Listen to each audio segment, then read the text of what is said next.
Welcome to the safety training for the month of August 2021. Again, we welcome you back as we get to be together in this manner. Again, I apologize for us not being able to meet together with the new COVID restrictions. In the foreseeable future, this is how we're going to have to meet. But what a great opportunity to be able to train together. So I thank you for your time and to watch this video. Today we're going to talk about slips, trips, and falls and general housekeeping. Housekeeping is a crucial, safe for our safe workplaces.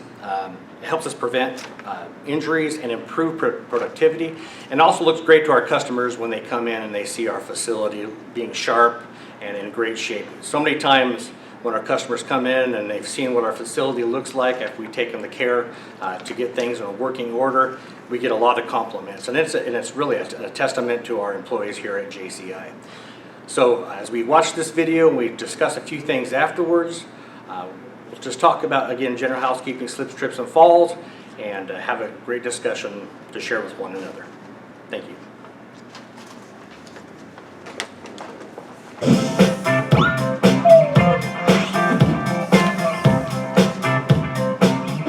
Have a nice trip.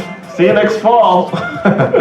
I'm sure you've heard this common joke, and we've all had a giggle in comedic films when characters slip and trip.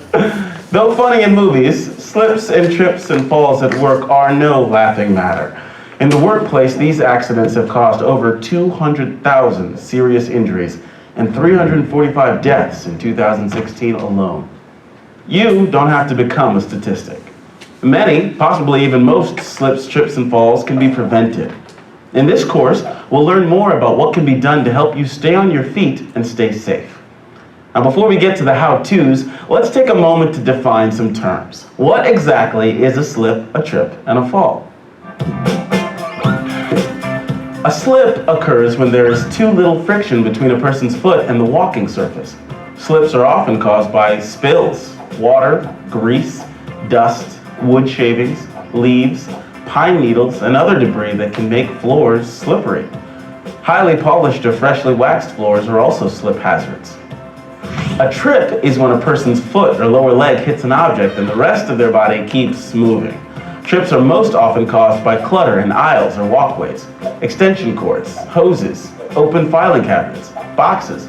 All of these are trip hazards. Trips can also be caused by uneven floor surfaces, unexpected drops, and gaps or cracks in walking surfaces.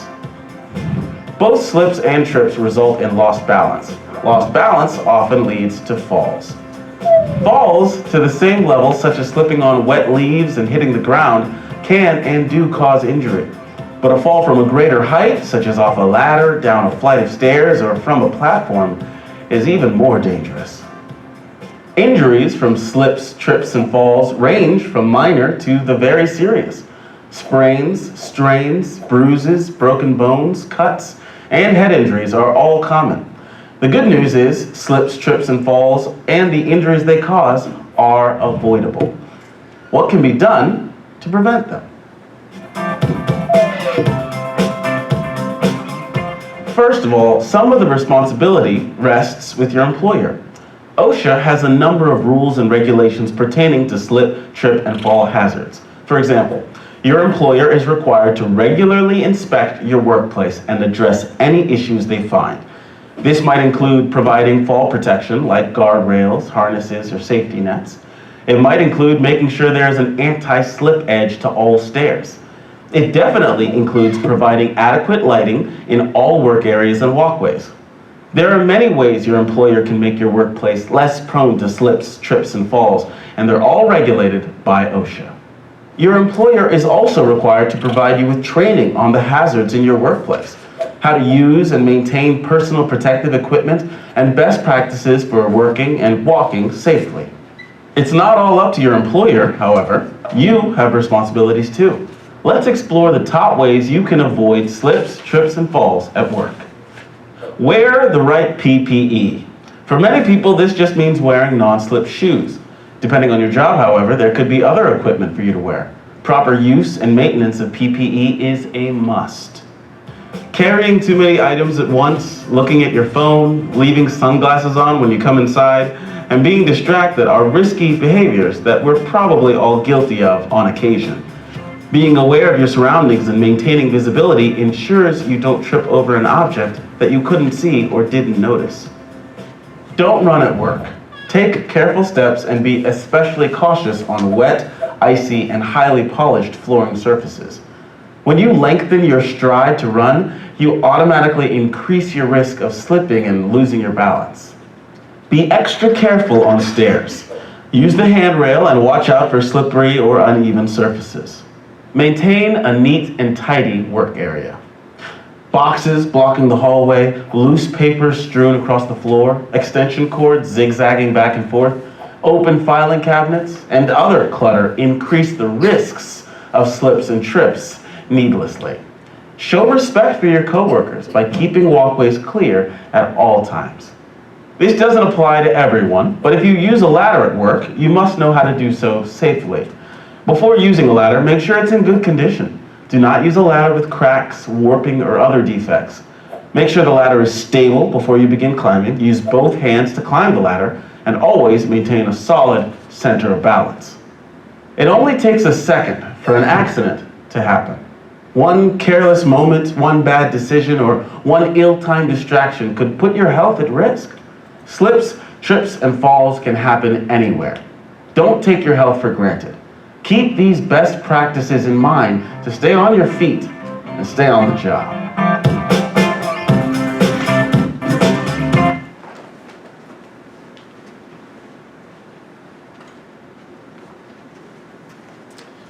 Again, slips, trips, and falls are the second leading cause of non-fatal occupational injuries and illnesses, according to the Bureau of Labor Statistics. OSHA's walking and surface standard states that all workplaces need to be kept clean and in orderly and sanitary condition. It includes all passageways, any storerooms and service rooms, as well as any floor or area that we work in. They should be clean and dry. And some of the challenges of this is, those of us that work in a shop or in certain areas, we come upon an area that we're familiar with. A little more of a challenge for those that go out and work in the field. But the things to apply to you as well. Sometimes you work on a customer service. You need to be mindful and do all that you can to mark any areas that are dangerous.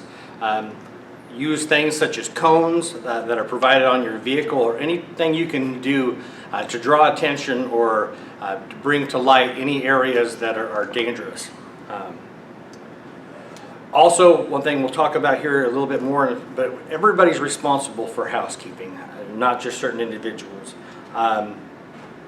Make sure that you report any safety hazards that come up, of any things that come to light. Clean up all spills and report them if possible. Again, it's all of our responsibility to take care of our area. And please, if there's an area that has been brought to light several times, please keep communicating. Don't give up or just become numb to things that are situations or environmental hazards that are around you. Continue to communicate those things. Again, it's all of our responsibility, not just ours as a safety team, but you are a part of that safety team here at JCI. And you're a critical part of making things safe and a good work environment. It takes us all. Again, I would also recommend, I know at every time at the end of a shift or at the end of a job, clean up your area. Don't let clutter pile up around you. As you finish up a job or finish up a certain area, if you could just keep on top of that and encourage others to do so, it makes it much easier instead of letting things pile up over a period of time. Again, as you clean up those things, it also prevents any kind of ergonomic issues that could arise through things being and having to work around different areas. When an area is cluttered, you're a lot more likely to have a slip, trip, or fall, or some kind of laceration, or any other type of injury in front of yourself. Keep aisles, stairways, and emergency exits, and electrical panels and doors clear of any debris or anything in the way. Make sure that you empty your trash receptacles before they get completely full. And that'd also go with ergonomic issues with full trash cans. You know, that if you empty it before it gets completely full, a lot less weight, and there could be causing injury to your back or a lifting issue as well. So, you know, just make it a daily habit of, as you're finishing up a day or finishing up a project again, just wrap up by making sure that your area is great and prepared for your next job and or the next day. Took a few videos this morning, a few pictures this morning, just to show a few examples in our shop of things that I've seen real quickly as we did a safety walkthrough today. And we'll just talk about them for a minute and just kind of bring to light the kind of things that we could do, again, to make our shop and our work areas better and safer. First picture. As you see here in this area, in the Lee Summit shop, I got two pallets. They're sitting really close to each other. And there's two machines that you can't see that are right pulled up against it. It's a pretty tight walkway through here. Very much a tripping hazard that could easily, as we're walking through there, you know, when the forklift was set down, very easily could have put either one of these two pallets further apart, giving a larger walkway to walk through. And I will say that, you know, tripping hazards in the past at JCI were a very large problem. It's been a couple years since we've had a recordable injury, but one of the most significant injuries that were recordable for JCI had to do with a pallet being stepped on and a significant injury to an individual. So just taking the moments, just as you're driving a forklift, to make sure that you just give it a little, keep in mind that, hey, I need to leave a space here for this walkway for someone to get through. That simple thought of thinking of someone else or thinking of that safe practice could make all the difference in the world. The next picture is some loose debris on the floor. You know, it was nice that everything seemed to be piled into an area to ready to be swept up into that pile. But that little bit of loose material on the floor, even though it's not slick and even though it's dry debris, just as easily could be a slipping hazard. How many have ever lost footing just sitting on some thick dust or some kind of debris? You know, it probably happened to a lot of us. You know, so this just as much as a tripping hazard. Just, you know, don't do a job halfway. Finish. You get it into a pile. I know sometimes we get pulled away, but just keep in mind, hey, I need to get back to it. Maybe it's as simple, if you're going to get pulled away for a length of time and you can't quite finish up, get a cone. Put something by there to block that from somebody else, a possible injury. Here's right down the main walkway of one of the aisles. There's some water spilt on the floor. Pretty insignificant to the eye. Probably going to dry up in a few minutes. But you never know, you know, who's going to be carrying something or walking through this area. If you see some spilled water or things of that nature, again, just take a moment.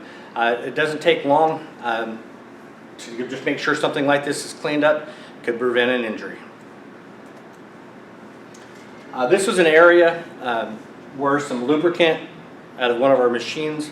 It's actually a fairly common problem. This specific machine, lubricant, even with the shields down, has a tendency to get some of the lubricant on the floor, something that we're aware of and are in the process of working. But in the meantime, and even though they did a good job of making sure that they used the regs to clean up, this was after someone had used it. The regs were left on the floor. There was still some lubricant left on the floor behind for a period of time. Again, great job making sure that they started the process, but it's really important to make sure we finish the process of cleaning up. Other people come into our areas after we're gone. Again, if it's something that you, because of whatever things that come up, you pulled away, at the very least, make sure that you cone or mark something off so that can happen. But really, if we're being honest with ourselves, 3 to 5 minutes, and this could be a problem that's done away with. So it's taking those extra moments and thinking ahead and taking our own personal responsibility.